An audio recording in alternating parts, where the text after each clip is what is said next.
Assalamualaikum warahmatullahi wabarakatuh. Bismillahirrahmanirrahim. Assalamualaikum warahmatullahi wabarakatuh. Waalaikumsalam warahmatullahi wabarakatuh. Alhamdulillahi rabbil alamin. Asyhadu an la ilaha illallah wahdahu la syarika lah, waliyus salihin, wa asyhadu anna sayyidana wa nabiyyana Muhammadan abduhu wa rasuluh as-sadiqul amin. Allahumma salli wa sallim wa barik ala sayyidina Muhammad wa ala alihi wa sahbihi wa man tabi'ahum bi ihsanin ila yaumiddin. Subhanaka la ilma lana illa ma 'allamtana innaka antal alimul hakim. Yang saya muliakan, saya banggakan Pak Direktur Utama Kereta Api Domestik yang insyaAllah dimuliakan dan dipakai Allah Subhanahu Wa Taala, dan semua para dirut yang hadir. Maaf saya tidak sebut satu persatu. Mudah-mudahan semua yang hadir menjadi orang yang mulia di sisi Allah Subhanahu Wa Taala. Amin. Di jamaah sekalian dimuliakan Allah Subhanahu Wa Taala, yang saya mendapatkan banyak pelajaran dari Indonesia.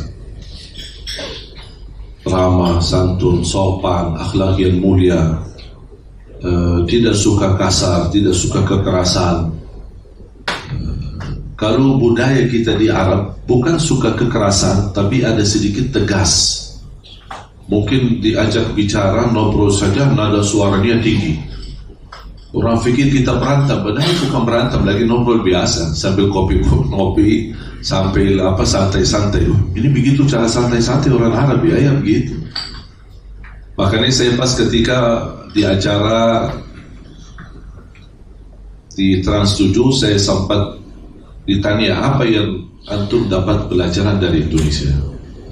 Saya berkata dapat satu hal bagi saya sangat indah. Ketika kami di Arab mengucapkan Assalamualaikum, Assalamualaikum, orang kaget, apa ini ucapan salam atau apa ini? Pas begitu saya datang ke Indonesia, saya berubah karena saya belajar dari orang Indonesia. Saya Assalamualaikum.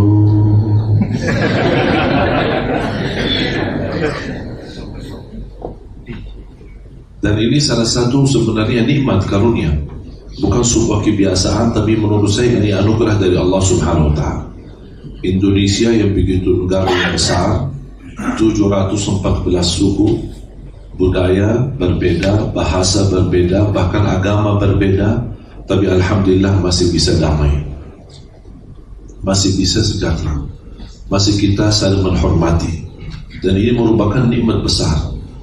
Karena kedamaian ini terwujudlah nikmat amal di antara kita. Tidak ada ketakutan seorang muslim bersama non-muslim, atau orang non-muslim takut sama orang Islam. Justru saling membantu, dan kita mempelajari dan meyakini akidah kita, lakum dinukum waliyadin.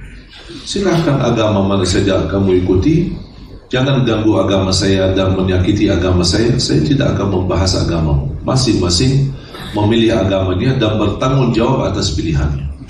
Makanya jemaah sekalian, ini merupakan nikmat yang saya mohon dijaga. Jangan terlalu mudah ada orang yang mengadu domba di antara kita, apapun alasannya. Kepentingan agama, kepentingan organisasi, kepentingan politik. Apalagi sekarang sebentar lagi kita masuk pemilu. Jangan sampai ada orang yang mengadu domba karena perbedaan memilih pemimpin. Kita harus menghormati, belajar. Ada yang memilih 01, ada yang memilih 02. Itu terserah, ikutilah hati nuranimu. Jangan terpengaruhi dengan kata-kata orang, karena dua-duanya orang Indonesia. Dan saya selalu berdoa, siapapun yang terpilih, mudah-mudahan menjadi pemimpin yang mampu membawa Indonesia menjadi lebih baik, dan baldatun thayyibatun wa rabbun ghafur. Maka itu doa saya setiap kita tawaf, ketika saya pimpin jamaah umrah, bahwa mereka tawaf dan kita berjalanan umrah. Sepanjang kita tawaf, saya meminta sama jemaah paling tidak 1 kali tawaf. Di dalam 7 kali tawaf, 1 dikhususkan untuk Indonesia. Doa sa'i Safa Marwah, 1 kali sa'i paling tidak doakan untuk Indonesia. Karena Indonesia apalagi saat ini sangat membutuhkan doa kita. Bahkan saat kita memilih dan besok tanggal 17 April kita coblos, jangan lupa juga disertai doa. Jangan hanya merasa dengan pilihanmu itu sudah luar biasa dahsyat. Karena harapan itu belum tentu menjadi kenyataan. Kita boleh harap, tapi jangan keterlaluan harapnya. Jangan terlalu besar harapannya. Pasti ada yang berkurang. Pasti ada yang kita tidak sesuai impian kita. Kita hadapi, kita sabar. Jangan ada yang sempurna. Siapapun, berkali-kali ada presiden, berkali ada pemerintahan, jangan harap ada kesempurnaan. Ada perjuangan, di dalam perjuangan ada kekurangan. Kita syukuri ketika kita mendapatkan kebaikan di negeri kita, kita sabar menghadapi ujian, kita menghadapi cobaan atau tantangan. Dan harus kita fahami, kita di zaman yang global fitnah, tidak mudah. Jangan Anda merasa urusan pemerintah itu terlalu gampang. Banyak di luar negeri mengikuti campur urusan negara mana-mana pun. Saya tidak perlu sebutkan nama. Orang politisi sangat faham. Jadi tidak ada negara yang bisa dengan nyaman untuk menjalani urusan-urusan negaranya tanpa diikuti campur oleh orang-orang yang luar yang memiliki kepentingan. Dan itu disitulah tantangan yang amat besar. Di negara Arab kita lihat sekarang keadaannya. Ada satu cerita, mudah-mudahan menjadi pelajaran dan menyadarkan kita. Saya berkesempatan ke Palestina. Kira-kira sudah 1 tahun atau kurang dari 1 tahun. Saya tidak nyangka bisa ke Palestina. Kenapa? Karena selama memegang paspor Arab tidak bisa ke Palestina. Tapi dalam anugerah Allah, tahun 2011 saya dapat kehormatan, penghargaan dari Bapak Presiden, Bapak SBY. Saya diberikan warga negara Indonesia. Dan sampai 1 minggu proses, saya sudah terima warga negara Indonesia. Sampai saya dipanggil Pak Amin Syamsuddin, Menteri Hukum dan HAM, atas perintah Presidenku memberikan antum warga negara Indonesia. Dan kalau ada orang yang berjasa kepada saya selama saya di Indonesia, cuma 1 orang, Pak SBY. Makanya ketika Ibu Ani sakit di Singapura, alhamdulillah beliau menyambut saya datang. Bahkan saya datang tanpa janji. Tidak pakai janji, tidak pakai telepon, tidak pakai WA, tidak, langsung datang. Ada orang protokol di bawah, sampaikan, langsung beliau sambut. Dan alhamdulillah sangat beliau bersenang dan alhamdulillah bergembira karena hubungan kita baik. Dan saya selalu berterima kasih kepada beliau karena wasilah beliau mendapatkan warga negara Indonesia. Jadi semua takdir Allah Subhanahu wa ta'ala. Saya tidak pernah minta. Habis ceramah kultum, sebelum buka puasa, ketika kami bersama-sama buka puasa, di diamannya Ketua DPR waktu itu Pak Marzuki Ali, kemudian saya naik panggung untuk mengisi ceramahnya. Begitu selesai, nampaknya terkesan hati beliau dan terus panggil duduk di samping beliau. Oh, ini dari mana? Ini bukan Habib Indonesia kan? Karena surban ya, Habib kan yang bulat dulu. Oh, saya bilang dari Madinah, lahir besar di Madinah. Oh, mau gak warga negara Indonesia? Oh, saya kaget. Oh, kalau Bapak yang nawarin, mau aja Pak. Saya bilang tidak mau. Oh, ini saya Masya Allah bahasanya bagus. Saya senang ceramahnya. Semenjak itu kata beliau sama istrinya selalu ikuti acara kami di Damai Indonesiaku dan beberapa acara yang kami isi di TV. Jadi karunia warga negara Indonesia menjadi salah satu sebab wasilah saya bisa ke tanah suci Palestina. Bahkan di luar dugaan dan fikiran saya, baru saja saya kenal salah satu imam besar Masjidul Aqsa sore hari, dan salat maghrib beliau ajak bersama kita salat, bahkan dorong saya menjadi imam salat maghrib dan isya. Saya pun kaget, sampai saya terharu dan nangis. Makanya kalau besok Bapak Ibu mendengar sejarah Palestina, ada seorang Indonesia yang sempat jadi imam salat maghrib dan isya, itu Ali Jabir ya. Orang Indonesia sebenarnya. Ini karunia dari Allah Subhanahu wa ta'ala. Ketika saya ke Palestina, ada satu kejadian. Kami bersama jamaah berkeinginan tahajud di Masjidul Aqsa. Kami jalan dari hotel jam 2 malam. Sampai di area Masjidul Aqsa. Masjidul Aqsa di dalam sebuah kota tua. dipagari tembok yang cukup amat besar. Di dalam belakang tembok seperti gunung nampaknya dari luar. Di dalam kota itu adalah ada di dalam atau di belakang gunung itu, bangunan itu adalah ada kota kecil. Ada orang Yahudi, ada gereja, ada musalla, ada pasar, semua orang di dalam. Ada orang Nasrani. Begitu kita masuk pintu utama, tidak bisa masuk mobil, kita harus jalan kaki. Kira-kira 8 menit sampai 12 menit. Jalan kaki, masuk seperti gang, kanan kiri, dan semua gang-gangnya mirip.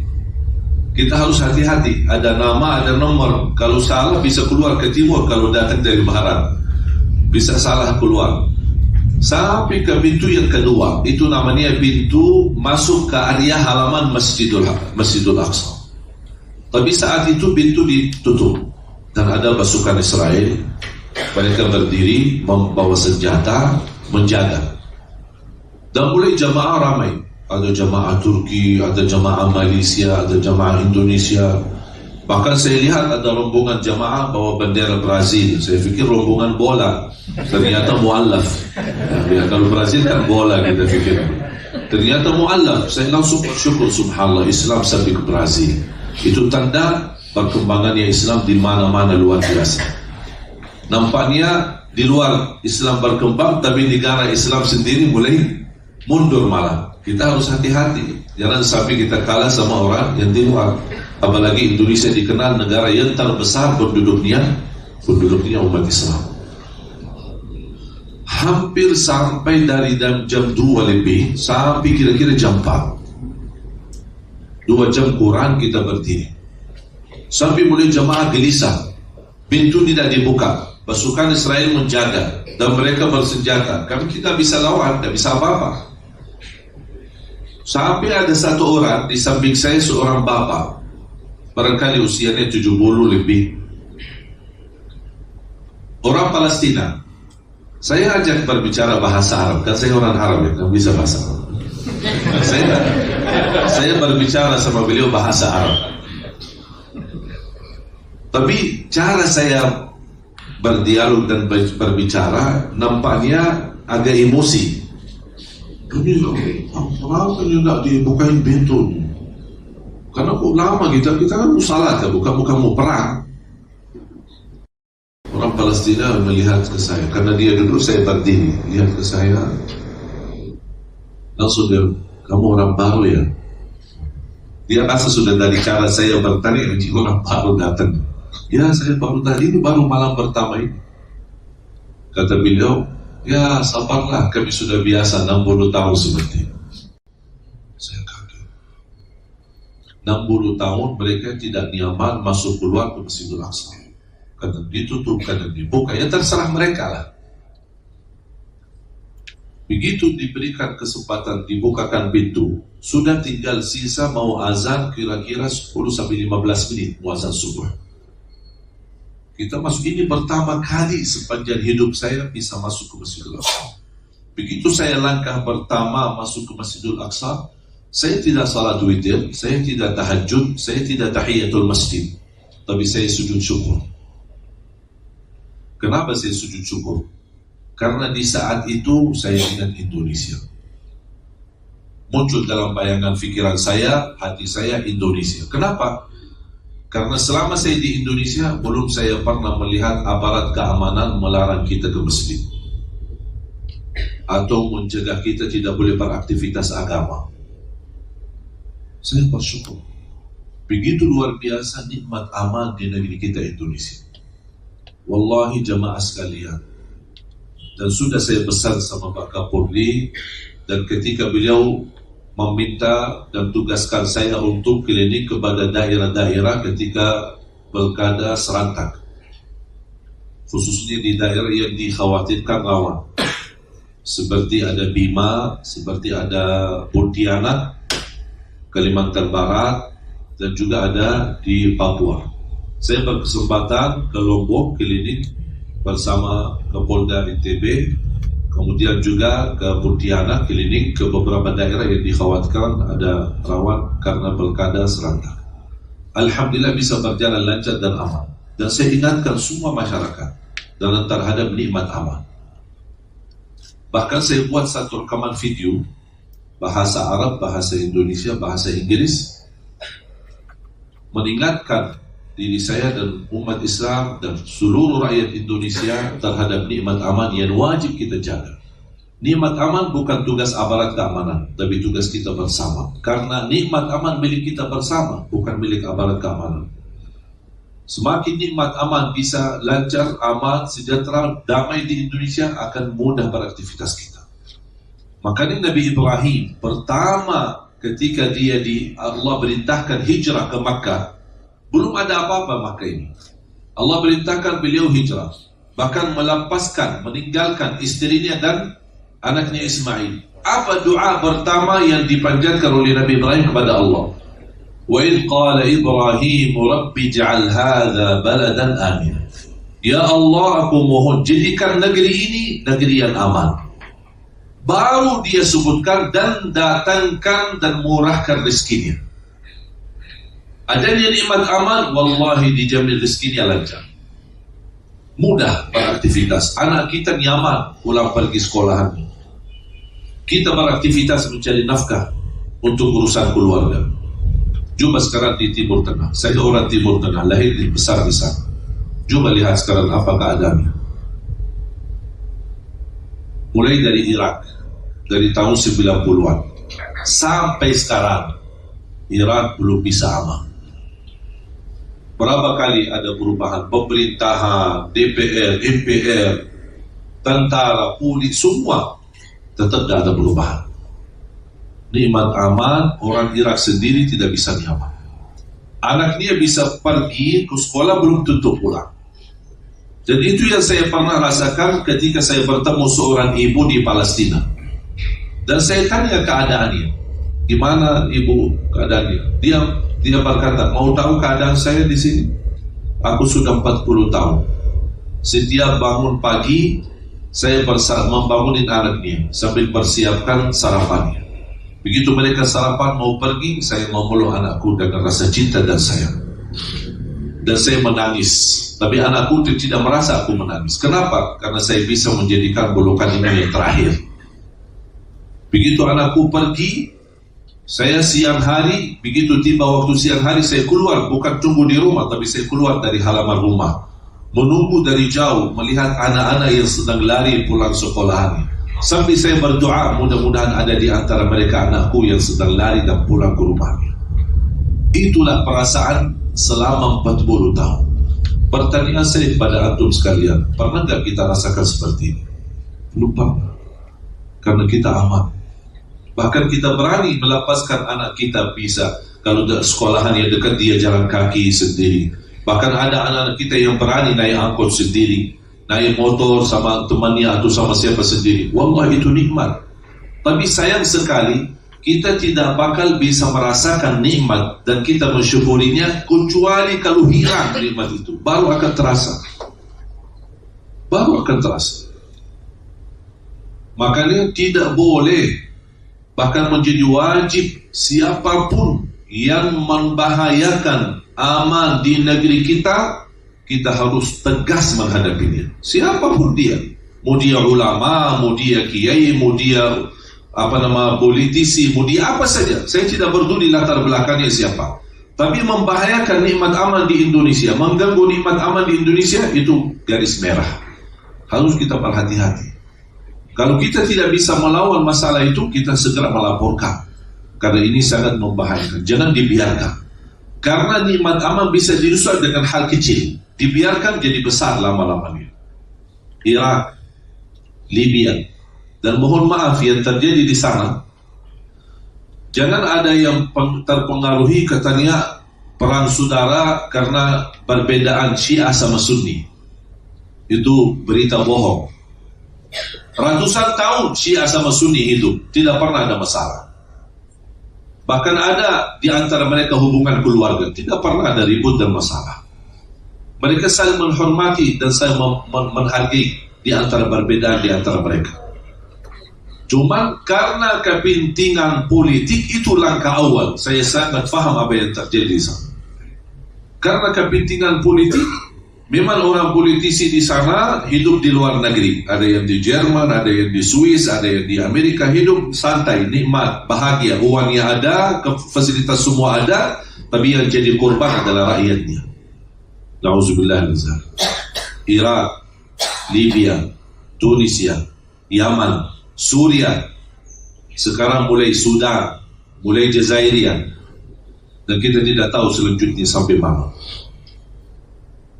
Dan selalu saya berkata, kalau Makkah Madinah bangkitnya, Makkah Madinah datangnya Islam untuk dunia, insya Allah Indonesia bangkitnya Islam untuk dunia. Amin. Tapi Islam yang benar-benar membawa kedamaian. Indonesia menurut saya bisa jadi contoh untuk seluruh dunia. Contoh. Kita lihat bagaimana keharmonisan antara peragamaan di antara kita. Berapa kali 411, 212, tapi di situ ada acara pernikahan orang-orang non-muslim. Walaupun umat Islam sedang demo, tapi ada orang muslim berani melewati mereka, bahkan dikawal sampai masuk gerejanya. Ini nampaknya kayaknya belum ada di mana-mana, hanya di Indonesia. Dan ini nikmat wallahi besar. Saya begitu melihat hal-hal seperti ini, saya bersyukur, sujud syukur lillahi ta'ala. Karena ini anugerah dari Allah SWT. Jangan sampai ada orang yang mencabutnya. Kalau kita tidak menghargai nikmat aman, tidak mensyukuri nikmat aman, akan Allah Subhanahu wa ta'ala cabut nikmat aman tersebut. Makanya jemaah sekalian, mari kita sama-sama rapatkan saf kita. Ada perbedaan, ya tetap ada. Jangan ada yang merasa besok Muhammadiyah sama NU akan bersatu, satu pandangan, satu fahaman, satu otak. Tak bakal. Bahkan itu tidak bisa, karena itu lawan sunnatullah. Sunnatullah harus ada perbedaan. Ada direktur utama, ada semua staf-stafnya, ada jajarannya semua, tapi pasti ada perbedaan. Ketika ada meeting, pasti ada beda pandangan, beda pendapat. Dan kembali kepada yang bersangkutan untuk mengambil keputusan terakhir yang bisa menjadi kemaslahatan umum. Tapi ini kembali termasuk apa yang saya sampaikan. Saya yakin tidak 100% yang ada di sini menerimanya. Pasti ada yang punya pendapat sendiri, ada punya masukan, ada punya tambahan, ada yang merasa ada yang kurang. Itu wajar, karena kita beda otak, beda berpikir. Dan mungkin kita maksa-maksa semua harus satu pikiran, satu pandangan. Tapi yang kita bisa jaga adalah satu hati. Satu hati untuk mencintai, saling menghormati, walaupun beda pandangan. Bolehkah saya minta kertas putih? Kalau ada spidol sekalian, saya mau kasih satu pelajaran. Mudah-mudahan menjadi sebab terbuka wawasan. Saya sendiri termasuk orang yang lahir besar di tanah suci Madinah. Dan dalam kesempatan ini saya undang Anda semua, undangan terbuka untuk umum, silakan insyaallah makan malam di rumah saya di kota Madinah. Tapi kalau soal berangkat, kalau soal makan insyaallah gratis, soal berangkat bayar masing-masing. Karena saya punya kebiasaan ketika ada jamaah, saya semua ajak ke rumah. Bahkan pernah ada jamaah kurang lebih 800 orang, ketika kami umrah, saya ajak ke rumah dan saya sembelih unta untuk jemaah. Jadi makan malamnya daging unta dan susu unta. Pulang ke hotel sudah pingsan. Sakit kuat dagingnya unta. Tapi alhamdulillah masih sehat semua. Alhamdulillah. Kembali ke tanah air semua sehat. Ketika saya hidup di Madinah, memang mohon maaf perbedaan budaya ada antara Madinah sama Makkah. Termasuk menjalani ibadah, menjalani sehari-hari Islam, perbedaan mazhab. Ketika saya datang ke Indonesia, jujur saja awal-awalnya semua saya melihat sesuatu yang berbeda. Langsung kesan saya, apa Islam saya di Madinah yang benar atau Islam di Indonesia yang benar? Aku kayak apa bingung gitu. Jangan-jangan Islam di Indonesia itulah Islam yang baru. Sampai menjadi tantangan di dalam hati saya. bagaimana bisa saya sesuaikan antara budaya Indonesia sama budaya di Arab. Begitu saya kembali ke Madinah, saya bertanya sama guru saya, beliau ketawa. Ya, memang di situ beda mazhab. Kita di Arab mengikuti kebiasaan mazhab Hambali. Kalau di Indonesia mazhab Syafi'i. Jadi wajarlah kalau ada perbedaan. Ketika saya disitulah belajar perbedaan itu.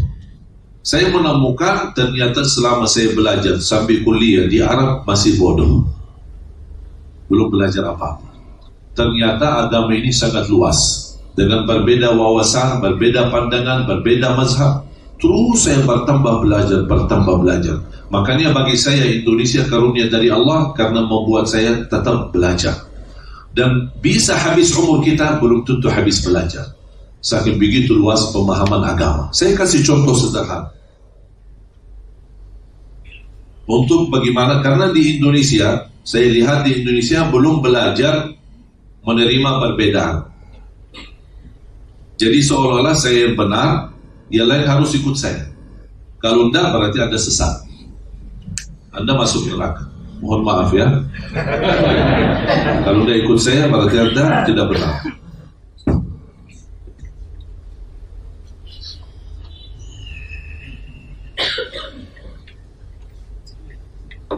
Bisa belajar angka Arab ya? Bisa baca angka Arab? Anda bisa baca angka Arab? Hah? Yakin? Ya. Anda boleh sini sebelah saya. Bapak Ibu bacain. Yakin? Pasti? Ya. Belum baca? 7. Astagfirullahaladzim. Baca 7. Yakin? Berarti ini semua sesat ya? Sekali lagi. 8. Yakin? Dah berubah fikiran? Hah? Dah berubah fikiran? Coba. Sini Pak. Boleh?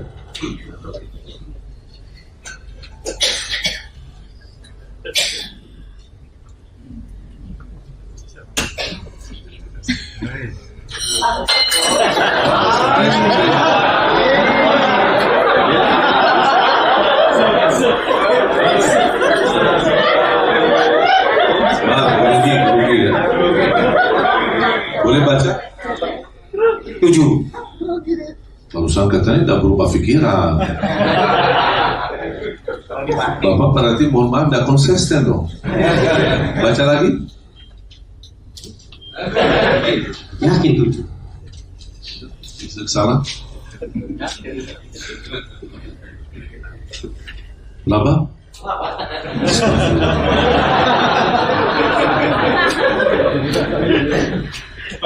Ada perbedaan tidak? Kira-kira bisa disepakati tidak? Apa kira-kira solusinya untuk mensepakati masalah ini? Ada yang baca 8, ada yang baca 7. Hah? Berarti pindah posisi. Pindah posisi. Boleh. Sudah. Contoh. Daripada kita ribut, maksa, aku baca 8, dia baca 7, dan saling menyesatkan, kita mudah sekali, Pak, sini. Datang, boleh nggak datang sebelah saya? Begitu dia datang, oh ya, udah selesai masalah. Masalahnya kita sangat susah untuk mengajak bersama. Kita tidak mau tahu posisi saya di sini, posisi antum di sana, dan saya tidak mau tahu. Aku yang benar, yang lain salah. Itu yang terjadi di Indonesia. Tidak mau saling menerima. Beda pandangan berarti beda baca. Solusi yang kedua ada. Bisakah kita sepakati ini? Saya bisa jawab. Sepakatannya apa?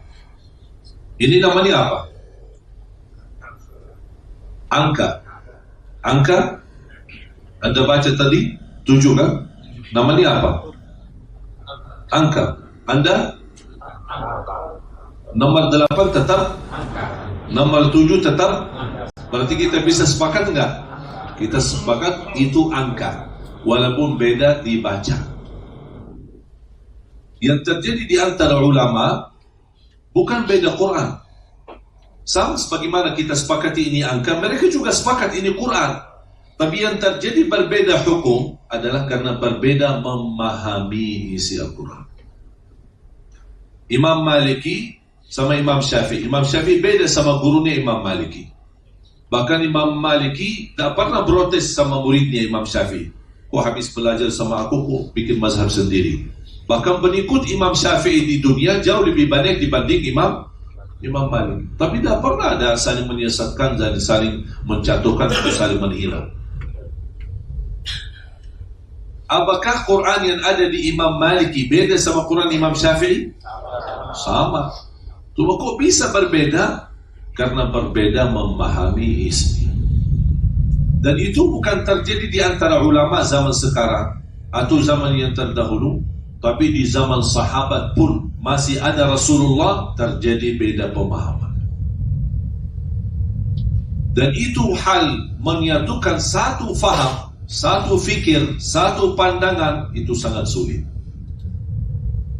Karena kita tidak bisa saling memaksa. La ikraha fiddin. Tidak ada saling memaksa. Tapi harus kita belajar saling menghormati. Pesan terakhir, cerita Imam Syafi'i atau kaidah Imam Syafi'i. Boleh anda simpan, hafal atau dituliskan. Ra'yi sawabun yahtamilul khata' wa ra'yu ghairi khata'un yahtamilus sawab. Menurut saya kaidah ini kaidah mutiara. Pendapatku benar bisa jadi salah. Pendapat orang lain salah bisa jadi benar. Sudah selesai masalah. Kalau kita menjalani hubungan antara kita keberagamaan dan perbedaan dalam pandangan, kita mengikuti kaidah Imam Syafi'i, pendapatku benar. Anda boleh memilih salah satu pendapat. Itu hakmu. Tapi anda tidak berhak menyiasatkan pilihan yang lain. Ketika anda memilih, misal ada orang ikut kunut subuh, itu hakmu. Ada perbedaan mazhab, ada perbedaan pendapat, ada yang membolehkan. Kalau anda ikuti kunut subuh, jangan anda tidak berhak menyiasatkan orang yang tidak pakai kunut subuh. Dan juga orang yang tidak pakai kunut subuh, dia tidak berhak menyiasatkan orang yang pakai kunut subuh. Kalau saya dalam hal ini, termasuk dalam semua perbedaan, saya suka mensesuaikan. Masuk masjid, diminta jadi imam, saya tanya, ini subuh kunut tidak? Oh, kami biasa pakai kunut, saya pakai kunut. Maaf, kami biasa tidak pakai kunut, saya tidak pakai kunut. Ini masjid kami biasa jahar bismillah, keras suara bismillahirrahmanirrahim sebelum al-fatihah, saya keraskan suara. Oh, kami biasa tidak keraskan, langsung alhamdulillahirabbil alamin, ya saya ikuti. Kami biasa habis salat doa, dipimpin doa, saya doa. Oh, habis salat kami biasa masing-masing, ya masing-masing. Kenapa suka ribut? Kalau masuk ke masjid, ada yang minta, apalagi bulan Ramadan, setiap tahun kita ributkan 23 atau 11, berantem, masalah. Menurut saya 23, mau 10, mau 3 rakaat, mau 40 sampai 100 boleh, tidak masalah. Yang tidak boleh 23 rakaat dalam waktu 7 menit. Ini tidak boleh. Ini bukan tarawih. Itu namanya lomba-lomba paling cepat. Siapa yang selesai salatnya dapat juara 1. Ini baru namanya latihan lari kejar-kejaran. Inti daripada tarawih salat yang tenang. Saya pernah di salah satu kampung, telat masuk masjid, sudah mereka mulai salat tarawih. Saya di belakang, di samping saya ada seorang bapak sudah tua. Maklum fisik yang tua kan, gerakannya kan pelan-pelan, tidak kuat. Imamnya mulai tarawih, Allah.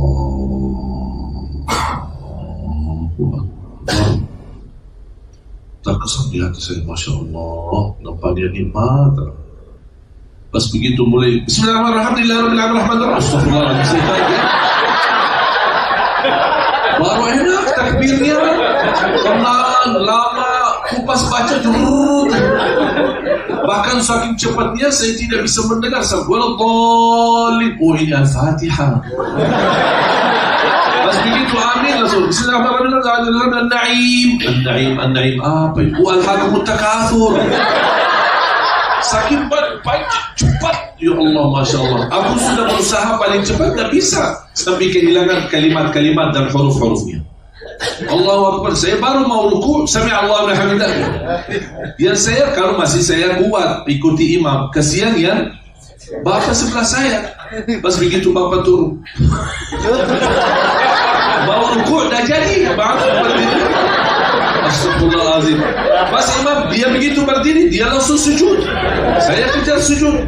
Kita selesai 2 kali sujud, bapak kan masih turun. Belum sampai ke sujud, imam sudah naik. Rakaat yang kedua, bapak naik lagi. Dah jadi sujud. Ya Allah, bapak dah jadi ruku, dah jadi sujud. Pas rakaat yang kedua, saya megang tangannya, Pak, kita pulang aja deh. Lebih baik salat di rumah. Luar biasa, capek kalau seperti beliau. Padahal salat tarawih itu menurut saya kesempatan luar biasa untuk semua jamaah yang awam khususnya berkesempatan belajar cara baca Quran. Coba bayangkan orang yang buta huruf atau tidak pernah bisa baca Quran selama 30 malam atau 29 malam. Kita ikuti mendengar bacaan yang fasih, yang enak didengar, terharu ketika simak bacaannya fasih. Wallahi bakal bisa belajar. Paling tidak bisa baca, karena sudah berkali-kali dengar ayat tersebut. Paling tidak Al-Fatihah, kalau bisa sempurnakan Al-Fatihah saja selama bulan Ramadan, itu sudah hadiah besar dan karunia dari Allah Subhanahu wa ta'ala. Makanya jemaah sekalian, ketika Anda mau salat tarawih, jangan cari masjid yang paling cepat ya. Cari masjid yang sedang-sedang lah. Saya tidak berkata yang panjang-panjang ya. Jangan diributkan. Yang mau 11 boleh, yang mau 23 boleh. Jangan diributkan. Anda ikuti apa kira-kira selera hatimu, apa yang kesenangan hatimu. Anda melihat 11 itu jauh lebih bagus, lebih afdal, lebih khusyuk, lebih nikmat daripada lama-lama tapi buru-buru, silakan. Anda merasa sudah saya terbiasa 23, juga silakan. Jangan kita saling mencari kesalahan dan saling menyesatkan, agar kita melalui bulan suci Ramadan insya-Allah mendapatkan barakahnya, diampuni dosanya, dibersihkan hatinya, dan diterima amal ibadahnya sepanjang bulan suci Ramadan. Kita menyambut hari raya Idul Fitri, Allah turunkan malaikat membagikan hadiah bebas dari neraka jahanam. Itu yang harus kita selalu fokuskan dan targetkan. Bukan kita fokus berapa sudah salat tarawih, berapa kita jumlahnya, berapa kita dan ributnya. Dan mudah-mudahan insyaAllah dengan pertemuan ini bisa tambah terbuka wawasan kita. Kita bisa belajar saling menghormati. Ketika Anda mendapatkan sesuatu ilmu yang baru atau mendengar sesuatu yang baru bagimu belum terbiasa, jangan buruk sangka. Tapi Anda boleh berkata, barangkali saya belum tahu ilmunya. Barangkali bagi saya ini baru pelajaran baru bagi saya.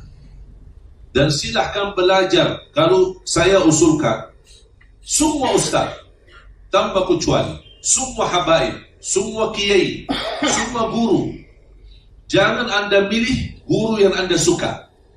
Kalau Anda milih guru yang Anda suka, berarti semua apa yang dia sampaikan benar, tidak ada yang salah. Kenapa? Karena Anda suka. Begitu disalahkan, gimana ini guru saya dong, tidak ada yang salah. Ini bahaya. Tapi Anda belajar bukan karena guru, tapi belajar isinya. Dengar isinya, bermanfaat, ambil. Tidak bermanfaat, buang.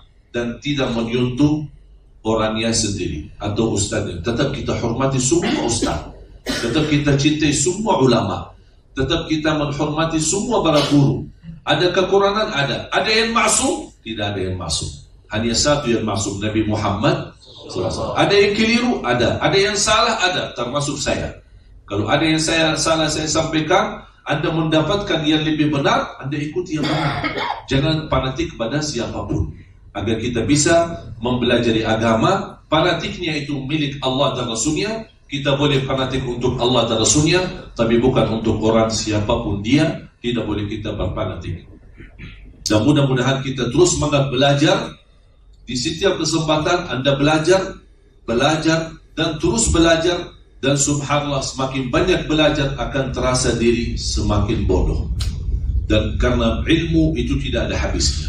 Mudah-mudahan insyaAllah ilmu yang kita sama-sama belajari di siang hari ini menjadi bermanfaat, bisa menambahkan wawasan, menambahkan ilmu bagi kita semua. Yang mampu ilmu yang kita sama-sama belajari, mudah-mudahan mampu membawakan kita di dalam sisa umur kita menjadi lebih baik.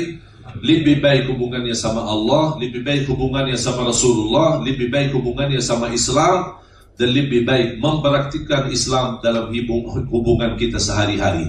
Agar orang bisa merasakan keindahan Islam, Islam rahmatan lil alamin, Islam yang begitu luar biasa ramah, Islam yang begitu luar biasa indah, Islam yang begitu luar biasa yang sudah diridai Allah Subhanahu wa taala. Dan kita baca selalu raditu billahi rabba wa bil islami dina wa bi Muhammadin nabiyyan wa rasulah. Semoga insyaallah semua diberkati Allah Subhanahu wa taala.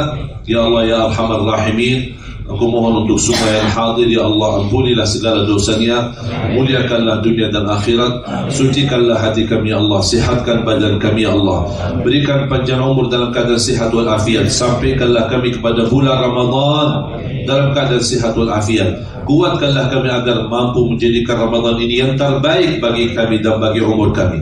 Berikan kepada kami kemampuan menjalani ibadah Ramadan ini ya Allah dengan sebaik-baiknya, dan terimalah segala amal ibadah kami, maafkan kekurangan kami, ampunilah segala kesalahan dan kekurangan dan dosa-dosa kami ya Rabbal Alamin. Ampuni kedua orang tua kami, ampuni saudara kami muslimin, muslimat, mu'minin, mu'minat yang hidup maupun yang telah wafat. Ya Allah ya Arhamar Rahimin, anugerahkan kepada kami pemimpin di Indonesia, pemimpin yang taqwa, pemimpin yang adil, pemimpin yang amanah, pemimpin yang jujur, pemimpin yang ikhlas untuk agamamu dan ikhlas melayani rakyatnya ya Dzal Jalal wal Ikram, yang bisa membawa Indonesia menjadi makmur barakah, baldatun thayyibatun, rabbun ghafur, birahmatika ya Arhamar Rahimin. Rabbana atina fid dunya hasanah wa fil akhirati hasanah wa qina adzaban nar. Wa sallallahu ala sayyidina nabiyina Muhammadin walhamdulillahi rabbil alamin. Mohon doa restu. InsyaAllah kami terus menjalani program pembinaan dan mencetak 1 juta penghafal Al-Quran.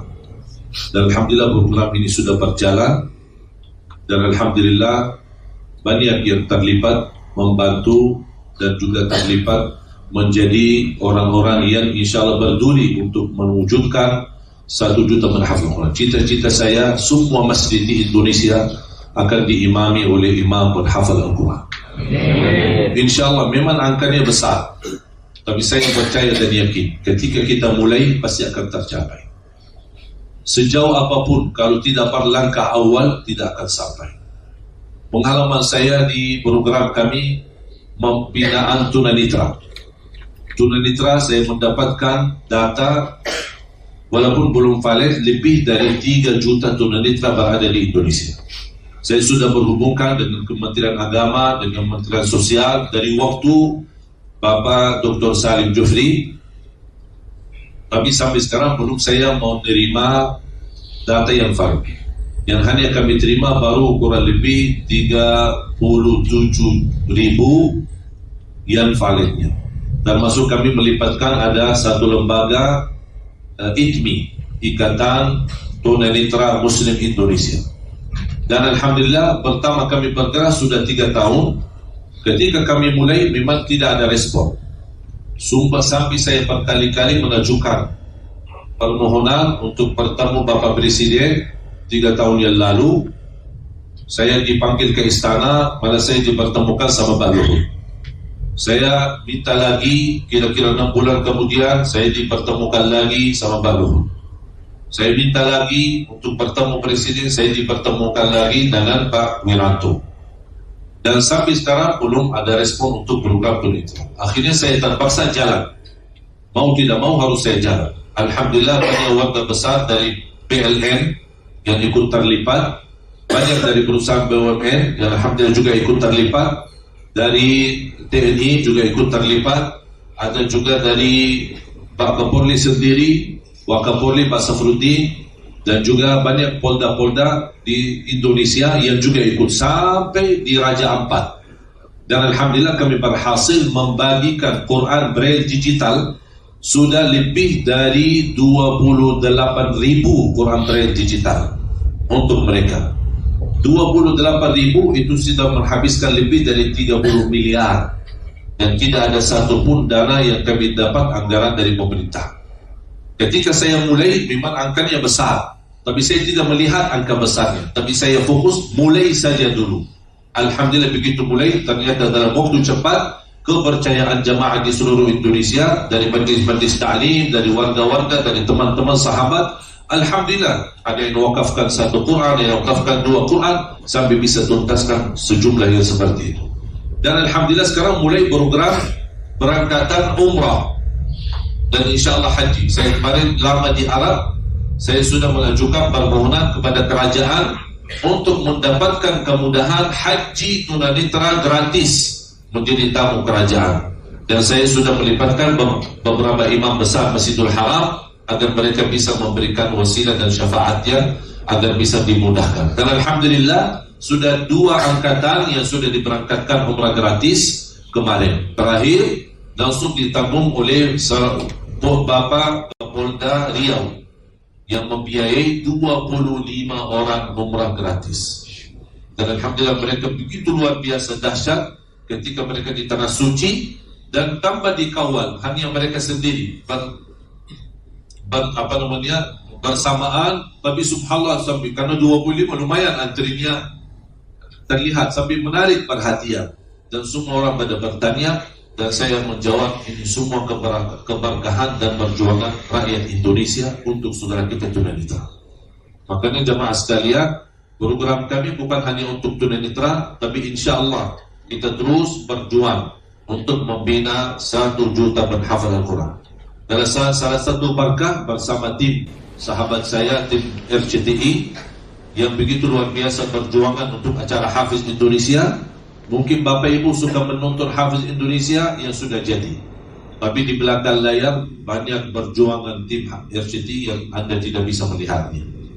Begitu luar biasa, mendatangi mereka kampung-kampung, desa-desa, provinsi, kota, kabupaten, mengumpulkan mereka, mendatangkan mereka sampai ke Jakarta, melatih mereka, memimpin mereka, sampai puluhan, bahkan sampai ratusan orang.